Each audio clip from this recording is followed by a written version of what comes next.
All right. Hello, everyone, and good afternoon. My name is Torstein Nicolaysen. I'm a senior consultant at Enso here in Oslo. And today, I will be talking about how to use Terraform on Azure. You can reach me at my Twitter, LinkedIn, or Facebook, or GitHub alias at Nicolaysen. And today, everything we're going to talk about is going to be kind of in the context of Azure. I'm going to start out by giving you some context about why what I'm talking about is important. And then I'm going to move on to introduce ARM just briefly. I'm going to give you a short demo of how it looks and how it works. And I'm going to talk about my experience with it. And then I'm going to continue to dive into Terraform. I'm going to start out with a demo there as well. And then I'm going to talk about some of the core concepts and what I like and don't like about Terraform. And there's also going to be a bit more real-world advanced demo kind of to show off some of the power in Terraform. I will end with some of my experiences with both tools and kind of what you can do with them.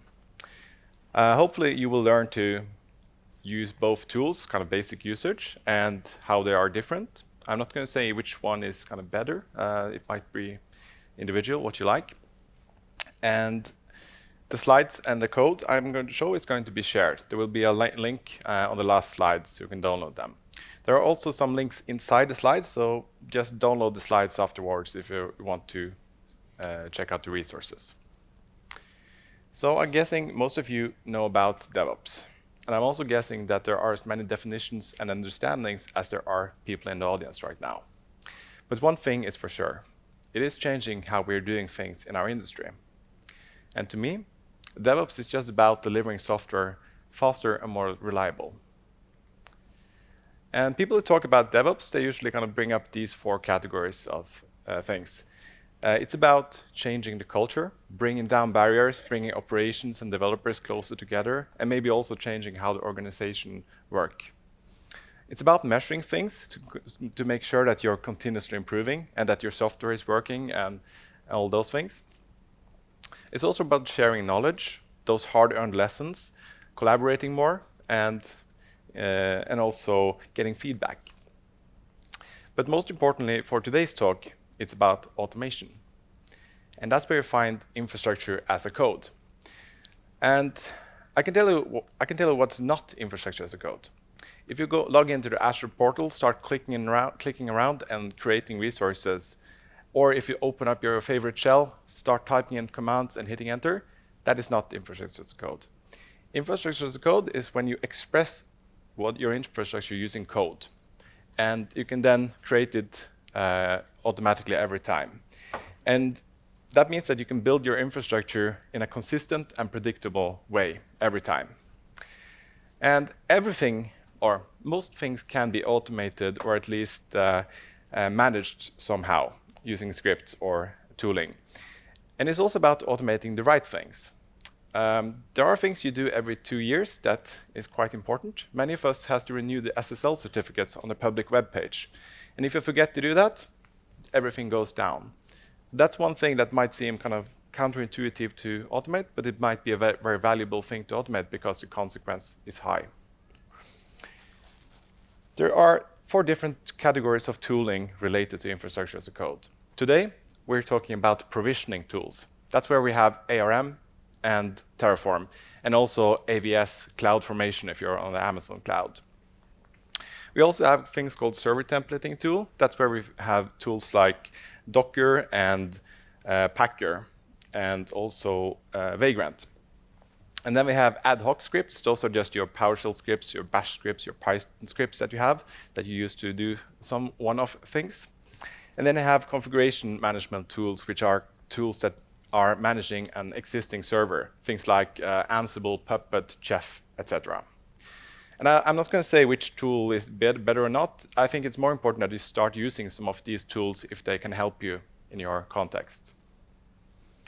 And I'm probably preaching to the choir here, so I don't have to convince you that these things are smart to do. But there are some serious research backing up some of these points, especially the first two.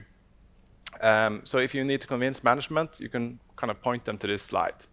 One of my personal favorites here is that it increases the team autonomy. if the team can actually kind of also create and manage their own infrastructure, they don't have to wait for another team to kind of make things for them. They can move as fast as they can possibly do. And if you're doing DevOps right now, you will most likely have a competitive edge for a while. This slide is in all DevOps talks, but it's basically just saying that people that are doing DevOps and infrastructure as a code are doing way better than those who don't. And this is based on actual research. You can read on that on this link.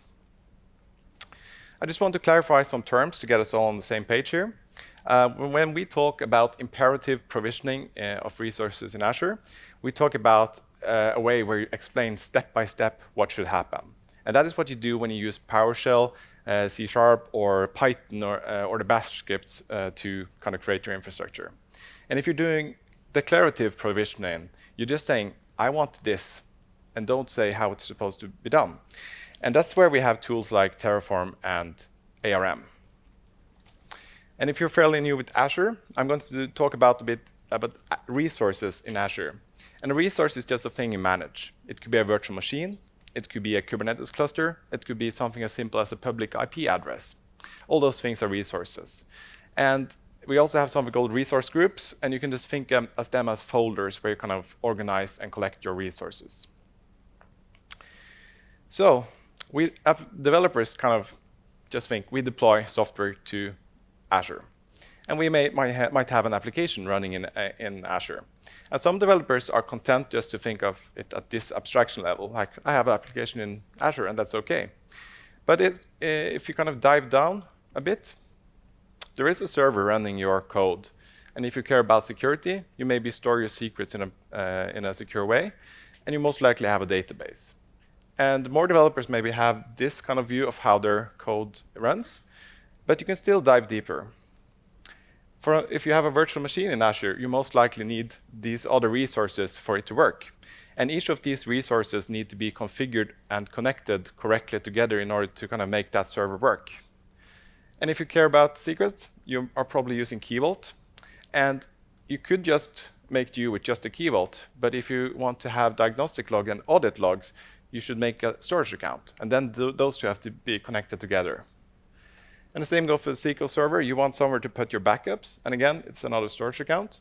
And you can also put diagnostic and audits there. And what we're seeing now, that these are many things that need to be created, managed, and configured correctly, and also connected together in order to make up your application. And that is one of the things that infrastructure as a code can help us manage and make much, much simpler. Can you imagine doing this in 4 environments with just clicking around in the Azure portal? You're bound to make some manual mistake at some time. So the first thing we're going to do now is look at a demo of Azure Resource Manager. We're going to work with what's called ARM templates, actually. But I'm just going to call it ARM. And it's going to be a high-level and quick demo just to kind of get you familiar with the tooling and give you an idea of how it works. So let's see if we can get our code up. Also, is the font size OK? All right. So what we're seeing here is a template which describes a single Azure storage account. So it's a very simple template. The anatomy of this file is that we have a list of input parameters. By the way, I've collapsed all the regions. I will kind of go into them later.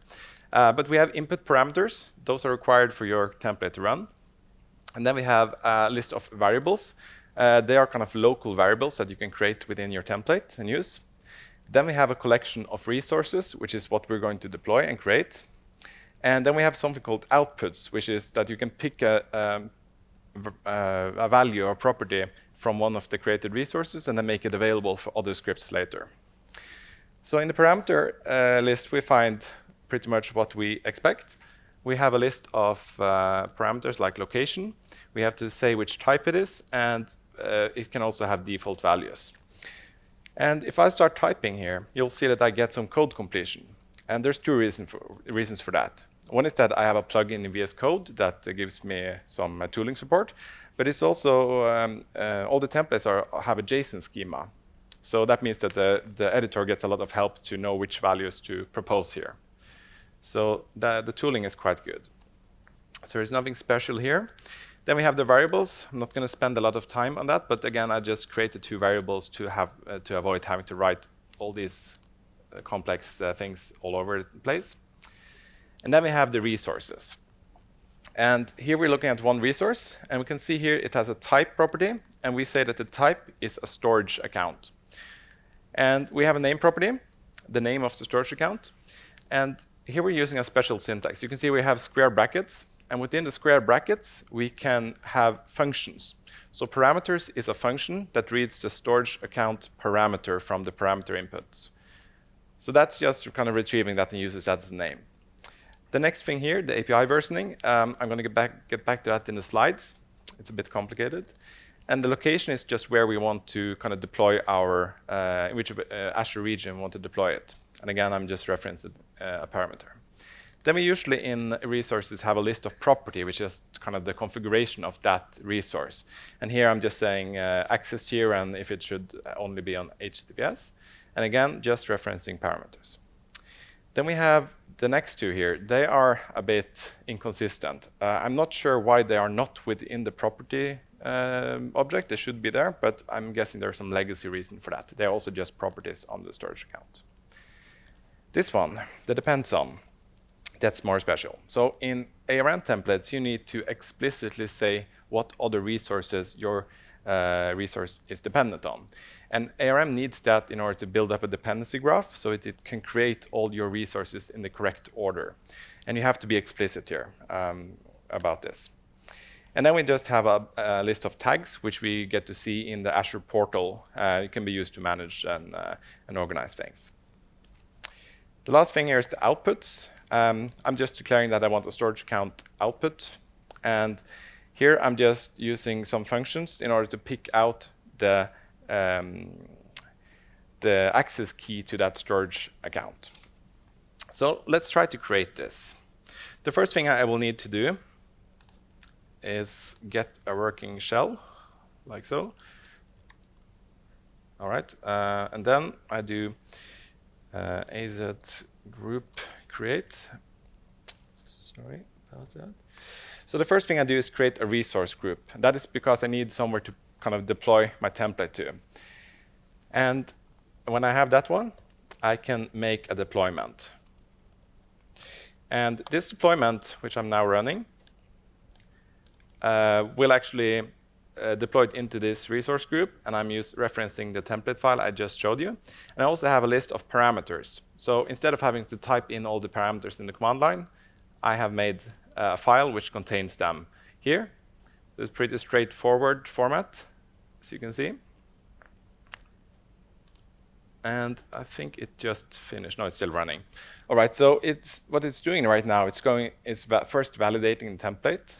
Then it's going to Azure to check, are some of these already created? And if not, go create them. If they are already created, it will update and overwrite it. So now we got an output here, which basically says it was successful. The only thing I want to show you here is this one. The output thing I showed you, it kind of makes this appear in the output. So I wouldn't otherwise get the access key to a storage account without having this access property.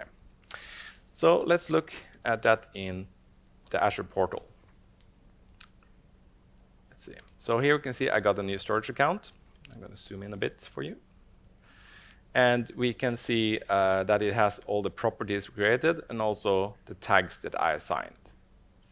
So that is kind of what my deployment created. It created this resource in Azure.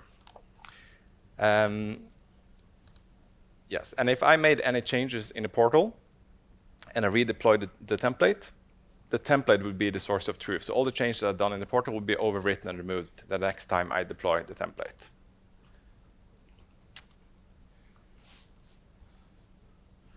Like so. All right, so ARM is very tried and tested. It's been Microsoft's official tool, and it's been around for a very long time. So it's kind of stable, mature, and it lets you manage all the resources in Azure. And it also has very high coverage because it's Microsoft's own tooling, and when they make a new service in Azure, they also provide new ways of deploying that with ARM. And I think Microsoft has done a really great job at providing examples to learn from. They have this GitHub repository with hundreds of different examples on how to create ARM templates. I've learned a lot of the advanced techniques from those examples. And it's also fairly robust, given that you have a working template in Azure. If the template is valid and you try to deploy it to Azure, it will work most of the time. Of course, there are things that can happen, but the tooling itself is working. The tooling support is very good, especially if you're using Visual Studio or Visual Studio Code. They have excellent support, and I'm guessing that other editors have decent support as well.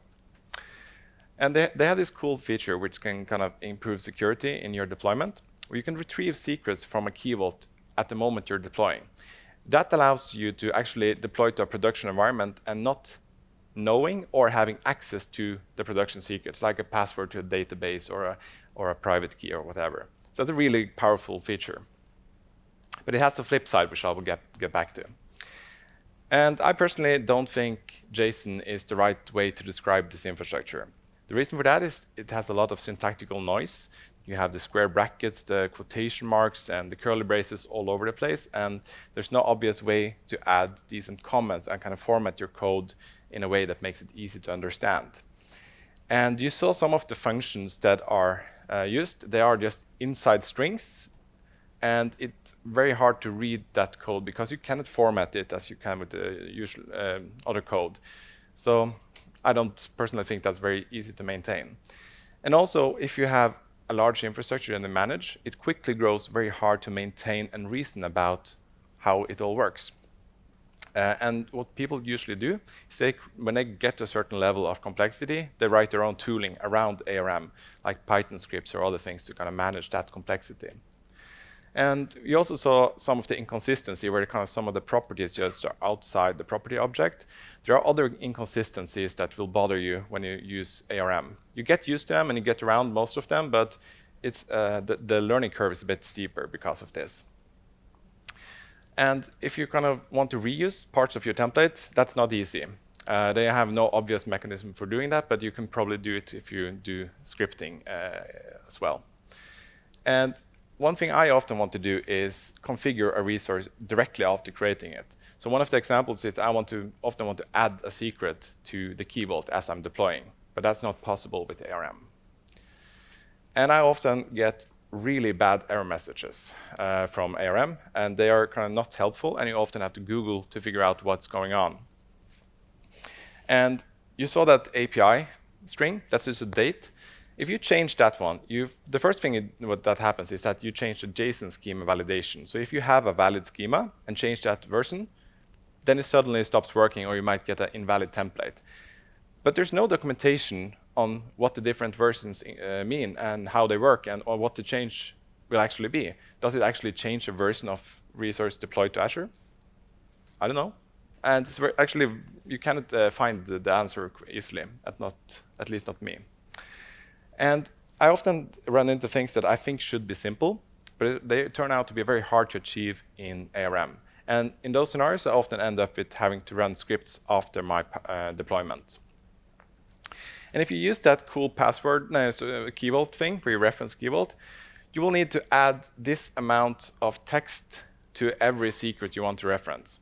And you cannot use any of the functions inside this, because this has to be a parameter file.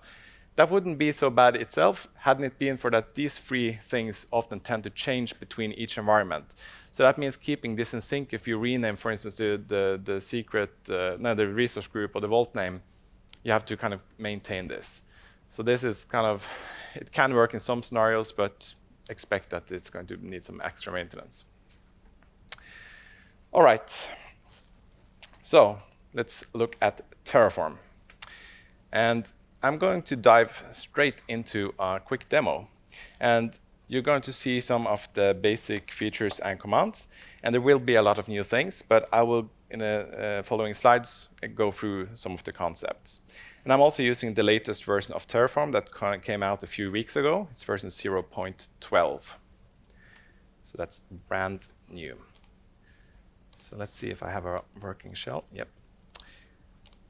All right. So this folder here on the left contains 2 files. And it in itself is just this is a Terraform module. So I'm going to open the main file.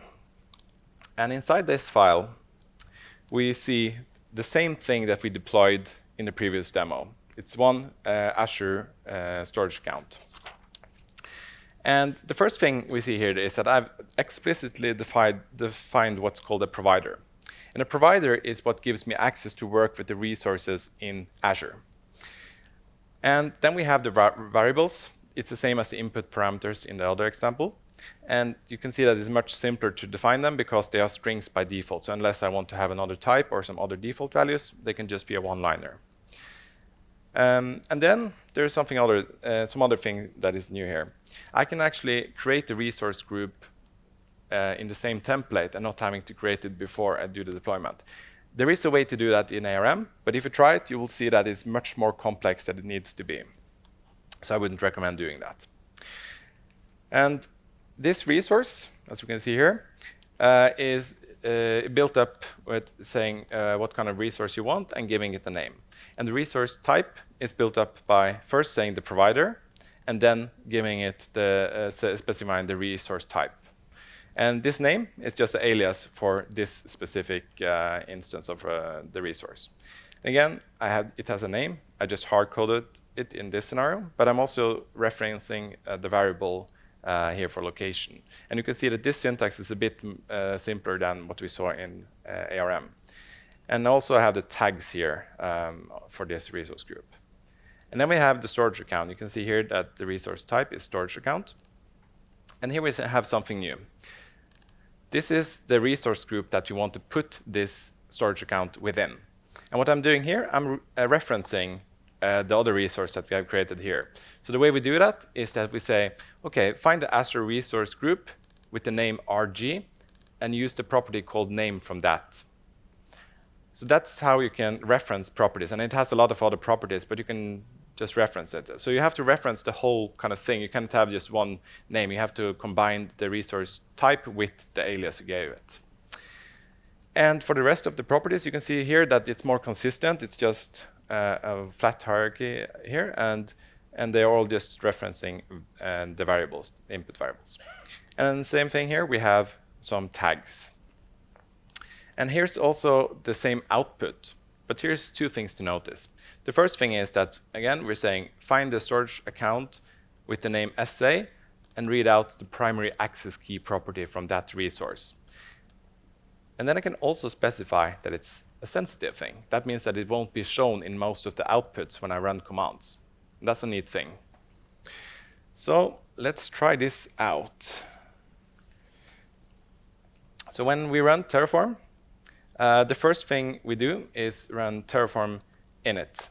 And init just creates some of the files and also downloads some of the dependencies. And of course, the connectivity here is a bit slow. I will change to my personal hotspot just if that's available. Okay. So what happened now is that it created some files, and it also kind of downloaded the dependencies we needed. And the output from Terraform is really great. It explains step by step what you're going to do and what you're going to do next. And here it also says you should consider running Terraform plan. And that's usually the next step when you do things. I'm going to connect to my hotspot. All right. And when I run Terraform plan, I'm also going to save this plan. So what's going to happen now is that Terraform is going to go to Azure, use the same APIs that ARM was using, and check if these resources are available and ready to be created. And what it gives me then is a full and very detailed plan of what it's going to do if I apply this plan. It's saying here that I'm going to start out by creating the resource group, and here are its properties. The next thing it's going to do is create a storage account, and it's going to show me all the properties, not only the ones I specified, but all the properties that's going to be set by that. So we have a combination here of what I specified, some default values, and also it's letting me know that the primary access key is both a sensitive value, and we also see that the endpoint is going to be known after the apply. And we can also see the tags here and some other properties. And again, Terraform is helpful and suggesting what to do next. So the next thing you do in Terraform is to run the command called apply. And I then want to apply this plan. So the plan is actually just a binary file, and it will never change. So you can apply it at any time, and you can send it to someone else, and they can execute it if you want. So when I apply this plan, what we just saw on the screen will happen. It will be applied, and the change will happen. And this actually is a bit faster than ARM for some reason. I'm not entirely sure why. It might be that it kind of bypasses the validation steps because that's done in the plan. I'm just guessing here. It takes about 30 minutes if the network is helpful. All right. Closing in on my expected time. All right, there we go. And again, it's giving me a really nice output saying how many resources it created and what it did. And here you can see also that it didn't blurt out my storage account key. It's marked it as sensitive. And I can easily see what its value is with some commands. So let's see what it did in Azure. We now have the exact same storage account, but this is created by Terraform. You can see here from the tooling here that the label is Terraform. And now I'm going to show you something cool. I'm going to pretend that I'm some other guy, not the guy that provisioned this. And I'm just clicking around in Azure. And I'll figure out, I'm going to change the environment to QA, and I'm going to add another random tag. And I'm also going to mess up some of the properties. I'm going to set it to cool, and I'm going to make it geo-redundant because that's a hipster thing to do. And what I've done now is I've kind of broken the thing. It's not what somebody else created at one time. And if I now go back to being the guy that's doing the deployment, and I want to make a change. Let's say that I want to specify, I only want to add a team property to this resource. So that's my intention. I'm just going to update the tags with the team. And now I'm going to do a shortcut. You can bypass the plan step if you want, but the apply command will ask you, do you want to do this plan? So what you're going to see now is something interesting. And this is one of the kind of cool things with Terraform. So what's going to happen now is it shows me this is what I'm going to do. And we can see here that it's a tilde the tilde symbol indicates that it's a modification. And here we can see it's going to change from cool to hot and from geo-redundant to local redundant. So we're changing back to what I have in my template, which is the source of truth. We can also see on the tags, it's going to fix my tag from environment back from QA back to test. It's going to remove the foo variable, foo tag, and it's also going to add the team tag. And I don't know if it could be any more clear than this, but this is really good to work with because now I know exactly what's going to happen when I type yes. And again, so you can have many workflows with this. You could have sent this to someone else and they can have inspected these changes and then applied them. And if I go back here and hit refresh, you will see now that the foo bar is gone, environment is back to test, and the team here is added and is Enso. We're also back to being hot and local redundant. I personally think that is a really cool thing.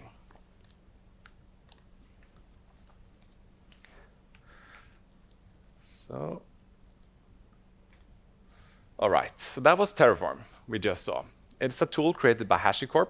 They create a lot of other cool tools like Vagrant and Packer. It's fully open source and written entirely in Go. And it basically lets you manage any resource, not just things in Azure. It also supports all the large cloud platforms, so I have good tooling and support for those resources. And for those who like to buy kind of a complete package, they have enterprise options, which gives you a lot of cool tooling around this product. And the syntax we saw is called HashiCorp configuration language. This is what we were looking at, and this has a few minor differences, but this is the latest version that's, of the syntax that you can use. It also includes support for if checks and if-else and for loops and has some more advanced types. That is something that you don't have in ARN templates. And it's brand new. It's so new that the editors don't have tooling to syntax highlighted correctly. But that's a really powerful feature. You can hack for loops and you can hack if-else in both the earlier versions of Terraform, but also in ARM. But it doesn't look pretty. With if-else in the syntax, it's going to be really clear.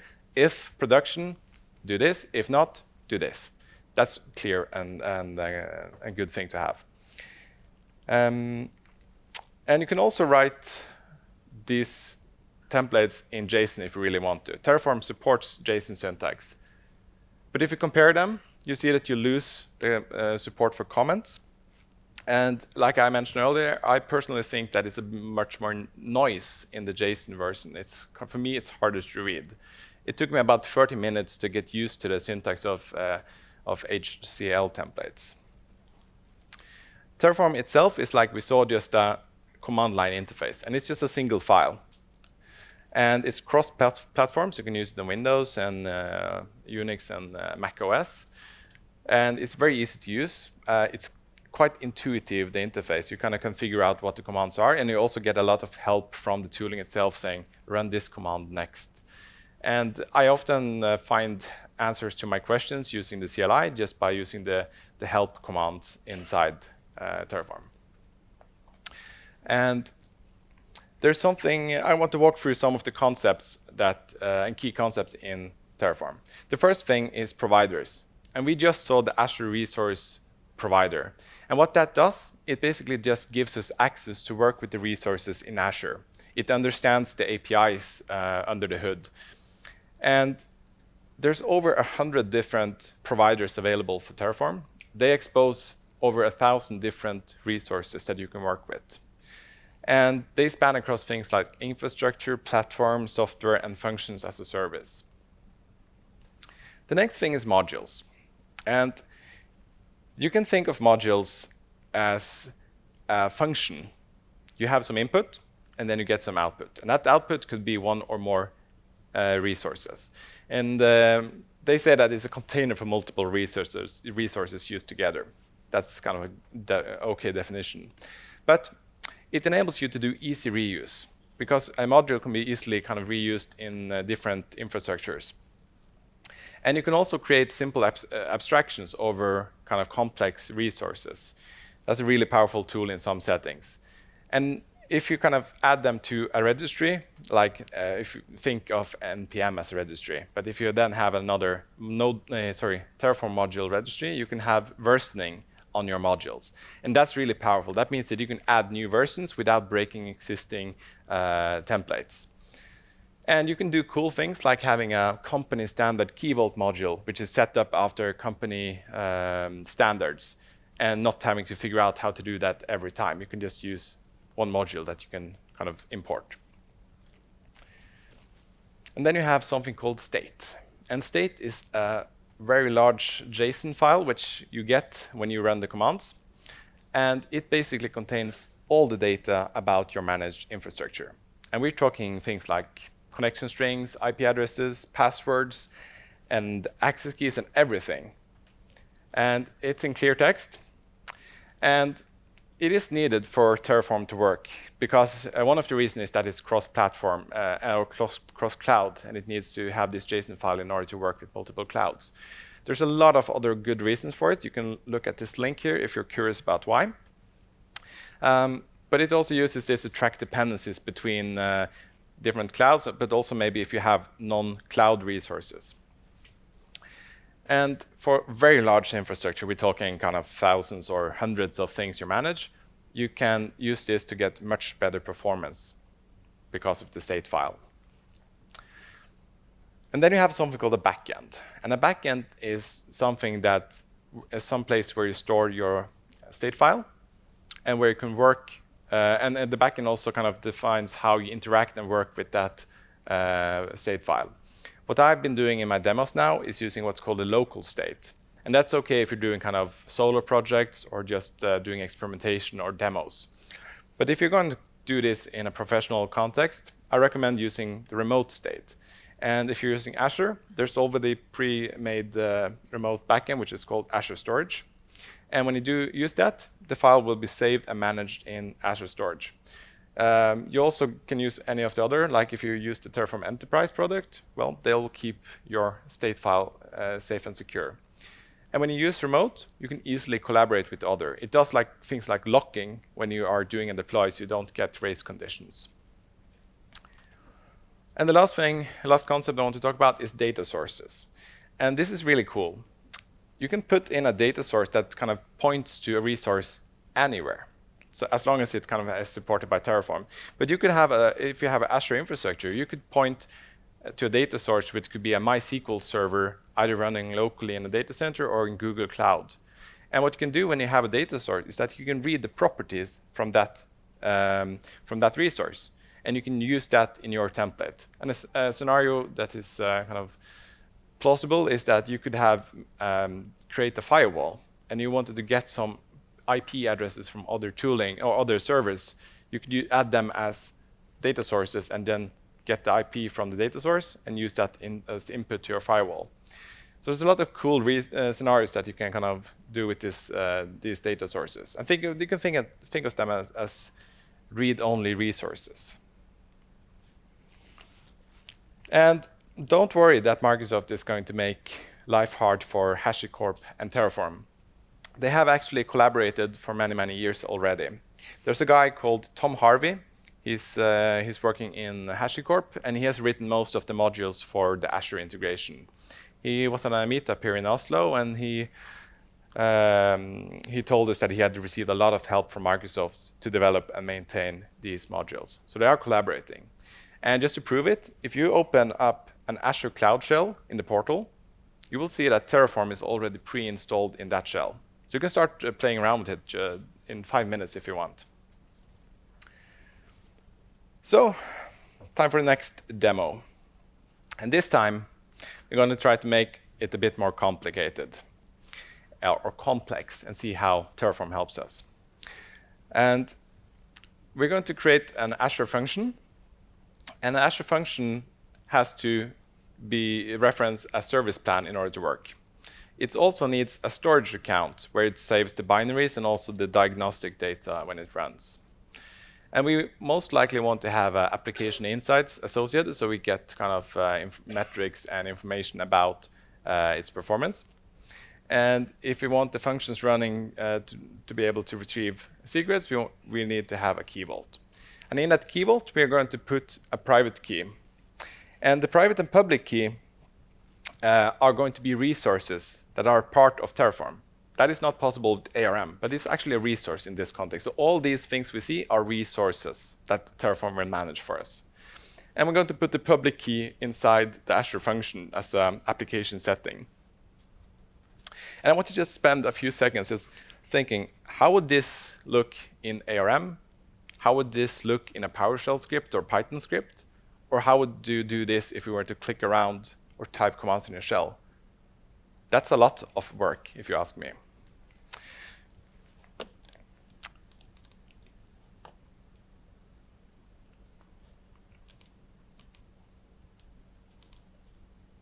Okay.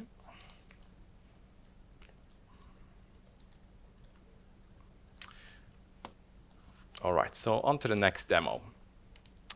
So in this folder on the left here, you can think of the whole folder as one module. And how you decide to lay out your files and organize things is up to you. You have a lot of flexibility here. I've chosen just to kind of group some of the concepts together. So let's look at the simplest thing first, the TLS module. So the TLS provider has a resource called private key. And how many here remembers how to create a private and public key with our RSA by heart? I don't. I always have to Google it. But doing this is a very high-level abstraction, and it's kind of very simple for me to kind of create a key and manage that. And then we have the key vault. And here things start getting interesting, in my opinion. So the key vault has its own resource group. It's nothing different than what we saw in the other demo. The key vault itself is, again, quite simple to create with Terraform. We're referencing the group, and we have some special things here. Like the tenant ID is just the ID of the Active Directory that you want to kind of authorize users with. And then we can choose between standard and premium type. And to make the next part work, we need to add the access policy.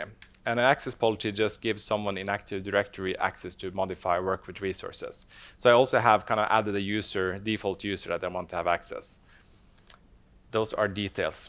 But the cool thing here is that when I created this Key Vault resource, I can create a new thing called a Key Vault secret. And I can do that straight from my Terraform template. And that is really simple. I give it a name and a value, and just reference which Key Vault to put it in. That is something I had to script if I were using ARM. And here comes the kicker.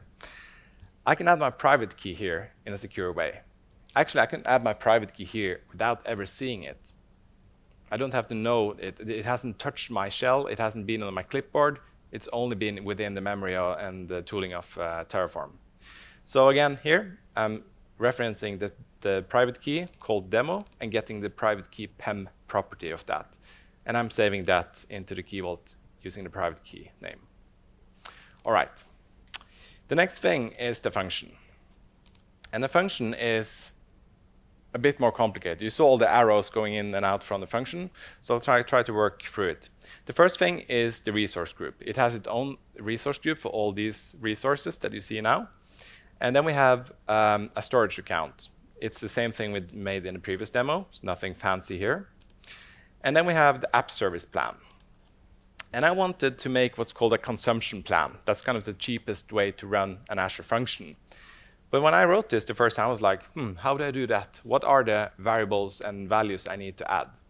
And the way I found out about that was visiting the documentation. And then documentation is really great in Terraform. So I just scrolled down this documentation here, and I found an example for just that. And it turns out you just need a few magic values here, and it will create a consumption plan. So there's no obvious way of knowing that, but the documentation has all the examples for you. And then we add application insights. It, again, is a very simple resource. It just actually needs the application type in order to work. And these three resources, like storage account, service plan, and application insight, don't know anything about each other. They're kind of just leaf nodes. But we're connecting them all together in the function app. So within the function app, we are saying which resource group to put it in. We're referencing in the service plan using the ID. We're referencing the storage account by adding the connection string to the primary connection string of the storage account. And we also add a reference to application insight. You have to have this magical app setting in order for it to work. But once you have this kind of application insight, just magically works in your Azure function. And again, I'm just getting the instrumentation key property of the application insights resource. And then we have another fun thing here. I have the private and public key pair, and I wanted to add my public key to Azure function directly, so that's easily available.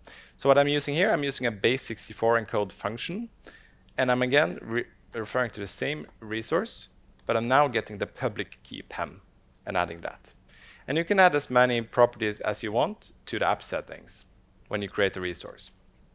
And I did another small trick here. I didn't want to type kind of 3 or 4 properties all over the place when I wanted tags, so I created a local value that you can use everywhere. So just a quick look on that. It looks like this. I have a property called tags, and then I have these. That makes it easy to update this everywhere. I also have some outputs. I have my public key, and also have my private key, and I'm marking that as sensitive, and also the instrumentation key. I have a few input variables. One of them have a default, the location. I need to specify environment. And these two here are the tenant ID and the default user to have access to the Key Vault. These two are added as environment variables, so I didn't want to show it to everyone. The environment is, you have this tf-var file here, which are the default default values that you will use. You can provide a file, you can provide it on a command line, and there's multiple ways of adding the input variables. And this takes a bit of time to create, so I already created this resource in Azure for you. So we will look at some cool things here. So these are all the resources. We'll start out with the key vault. The first thing we can see here is that inside the access policies, you see that my user is already there and have the correct access. And because I have access, I can list, get, and update all these things. And we have the private key, and I can go into this one. And if I click show value, we can see here that it has a valid, probably valid private key. And if I go back to keys here, I don't have access because I didn't add that to my access policy. So that's just as I wanted. If we go now over to the function app, we can look at some of its properties. So here are the application settings. We have this magical application insights instrumentation key. It's there. We have 42 chaos monkeys. And we have the base64 encoded value of our public key. And this is quite cool. All this have been set up. And if you ask me, if I show you this again, it's not a lot of code. If you unfold all of this, it's not that much code to create all this thing and connect them together. And this will work every time, no matter how many times I deploy it and how many environments I deploy it to. So I want to show you a command here. There's a command called Terraform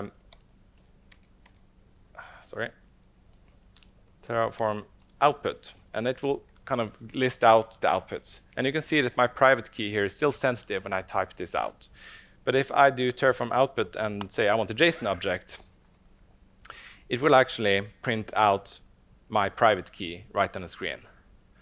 And I'm not sure if Troy Hunt is in the room or in the overflow zone watching, but I'm not taking any chances. So imagine I just did this with a private key that was in use in my company and in my products. And I'm thinking, crap, how do I clean this up and how do I fix it everywhere? And the beauty of this is that Terraform can actually help you do this. I can use a command called taint. And taint, I can say that this resource is broken and has to be recreated. And if I now do Terraform apply again I could do the plan step as well. All right. Just a second. So let's try again. I just have to add the environment variables. And if we do plan again and apply, it will now recreate that private and public key. And what you probably didn't notice is that even though I had a lot of things that are connected implicitly, Terraform figured out which resource depended on what other resource. It implicitly created the dependency graph. That is something that in ARM you would have to be very explicit about. And what I get from that is that it knows where my TLS private key is used and knows where to update it when I now tainted it and needed to recreate it. So if we look at this, this output, we can see that it's going to modify my function app, and it's also going to modify app settings. And the reason I'm getting so much output is because everything is one big resource in Azure. So when I'm updating it, I'm actually replacing a lot of things, not just one value. But you can also see that it's going here to create a new secret in the key vault. It's also going to update the public key in the function, and it's going to delete and recreate my private key. And all that happens when I type yes. So you can easily rotate keys or fix things if you have a security incident by using this technique. And again, to try to imagine how you would do that without Terraform, if you were using ARM or just tooling, other tooling. I haven't seen any way to do that. So this is going to work. And I'm actually going to show you one last thing after this works. So there we go. My private key has been replaced, and my public key has been updated as well. So when I'm done, I can do a command called Terraform destroy. And it's going to destroy all the resources. I now have 2 resource groups in Azure, not one. And it's going to destroy both those and all the resources that are in them, as well as the private key, which is not in Azure. And that is also not possible to do in ARM. So that's that is quite useful in some cases. So let me just get up. There we go. All right. So there's a lot of good things about Terraform. It's really good, well documented. I've learned most of the things I know about Terraform from the documentation. No tutorials or no kind of plural site courses. It's just easy to get started with. The tooling support, like you saw, is quite good in VS Code and also in JetBrains product. They have good plugin for working with HCL. And it's mature enough. There are still things to kind of know about, but it's mature enough, so it works. It also scales well in terms of complexity and performance. And the error messages are really good, and the output in general is really good. You get a lot of help from the tooling. They're kind of focused on a good CLI experience. And it's very fast. For some reason, it deploys faster than the ARM. And I rarely need to resort to shell scripts when I'm using Terraform. And the syntax is very easy to work with, in my opinion. If you're going to do multi-environment setup, like have a test and production and QA environment, you're going to have to spend some time figuring out how to do that. There are blog posts and official documentation on how to do it, but there are different ways of doing it with different trade-offs. You have to figure out what works in your context, because for some reason, everyone is doing it differently. And the state file contains sensitive information if you have private keys or password there or connection strings. So you need to secure it. You need to put it somewhere and have the correct access policies for that. And if a new service in Azure is deployed or created, it will probably be available quickly in ARM templates, but you might have to wait a few days or weeks before it's available in Terraform. But the kicker is, you can still deploy an ARM template using Terraform. So you can just inline the entire template in a file and just say deploy and it will work. So that's a cool thing. In ARM, you have this thing where if you do a complex deployment, you can say that it should roll back if something fails. You don't have that option in Terraform. So if you have 10 resources and 9 of them are successful, you're going to have to redeploy the last one that failed for some reason. And again, it's open source, and some of the providers are community driven. That means if something goes wrong, you have to kind of get help from the community. And if you look at GitHub, you will kind of be surprised on how many open issues there are. But I recommend you also check out the health of the project, because they are also very good at fixing things.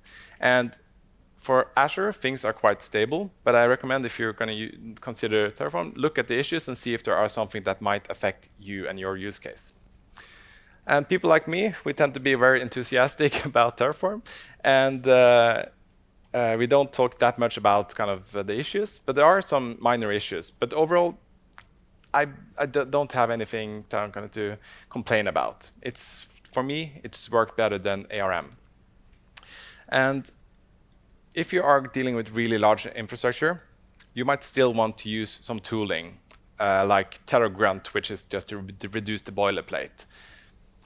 And there are some interesting new opportunities that arise when you use Terraform instead of ARM. You can, like I showed you can easily change password and TLS keys and keep everything consistent. You don't have to remember where to go and update everything. And we experimented with something which was really easy to do. You can create a fresh new environment for your pull request, and when you can have a trigger when you close the pull request and merge to the master, and then you can destroy your entire infrastructure using a command I just showed you. And you can also kind of easily hook into more specialized tools to complete the provisioning. So if you just created a virtual machine, you might want to tell Puppet to take over and then set up that machine correctly. There's a lot of hooks for doing those things. And you can also do multi-cloud solutions easily, because it kind of has providers in all the major platforms. But don't think that it's a free lunch. If you do multi-cloud solutions, it's going to require a lot of effort, because Terraform is no abstraction over any of the providers. They kind of they show you exactly how the resources are in each provider. So there are concepts that kind of don't match across clouds. So again, you have to, if you want to have a virtual machine in Azure, you have to set it up there. And if you want one in AWS, you have to set up another there with a different file and configuration. And you should read the docs thoroughly. I've kind of stumbled on a few things, and usually it was explained in the documentation, the thing I just kind of messed up. And some people ask me if I can do deployments of code. That's not what Terraform is made for. It's supposed to create the infrastructure, and then afterwards you deploy the code to that infrastructure. And there's a few things that ARM cannot do. I've been through most of them. Personally, I really like the last two, that there's no programming construct like if, else, and for loops. I really miss them sometimes. And the feature that it can preview the impact of my deployment is really powerful in Terraform. I miss that in ARM a lot. And my personal experience is that it's very simple to learn. I got up and running and actually created most of our existing infrastructure in just half a day. That was all it took for me. Really simple to learn. And I personally feel a lot more productive when I use Terraform. And there are some gotchas, but not many, fewer than with ARM. And it can also be a hard sell-in, is my experience. People will ask you things like, what's wrong with ARM and Python? And that's a good question, but as you hopefully saw, there are some benefits to using Terraform. And people might also kind of be cautious about the state file because it contains sensitive information and it needs to be properly secured. And that's a good concern to have, but I'm fairly positive that you can secure it well enough to use it. And if you're going to use this in your production or in your project right now, you're going to have to expect to spend some time figuring out how to organize the files and modules for your use case. There's no one way of doing it. But that's also a good feature because you can actually tailor it to your needs. So if you want to continue learning it, I suggest just try it out. It's very easy to download it. Version 0.12 was released just a few weeks ago. It has a lot of really cool new features. And you need to figure out the structuring of files and also how to work with multiple environments. There's this command called workspace, and it might work very well for most scenarios, but again, you need to read up on this. Anton has a more advanced talk and in-depth talk about Terraform tomorrow, if you want to learn more. And I have added some slides here with some resources, which you get if you download my slides. And with that, I have a few more minutes for questions, if anyone has any questions. All right? The plan that you created before applying, where is it saved? Is it in memory when you're running? Or is it saved in a file? Yeah, it depends. In my demo, I said that it should store the plan to a file. And that plan is never ever touched or modified again. And so that's a file you can send around to someone else and have them deploy that. Did that answer your question? So it creates a local file. Yes, in my scenario, it created a local file. And when I just ran the apply command, it just keeps it in memory. It doesn't save it to a file. So there's two ways of doing it. But if you're collaborating and want to have a workflow, it's common to put to kind of save the plan and send it around, and so people can preview it. Is it possible to get the plan from the existing configuration in Azure? Yeah, the question is it possible to get the existing plan from the existing infrastructure? There are some opportunities there, but I haven't quite figured out how to do that yet. I don't think you can take what you have in Azure and just create a plan from that. I don't think that's possible, but I'm not sure about that. Is there a provider for Azure DevOps pipeline? Is there a provider for Azure DevOps pipeline? Yes, there is. There are tooling there, so it's very easy to hook into Azure DevOps if you want to do the deployment from Azure DevOps. Yeah. So it creates pipeline for it. Yeah, you can easily create. It's actually just a few steps. So yeah. So what's the recommended way to secure the state file? What's the recommended way of securing the state file? Well, the answer to that is it depends. It depends on your requirements for security.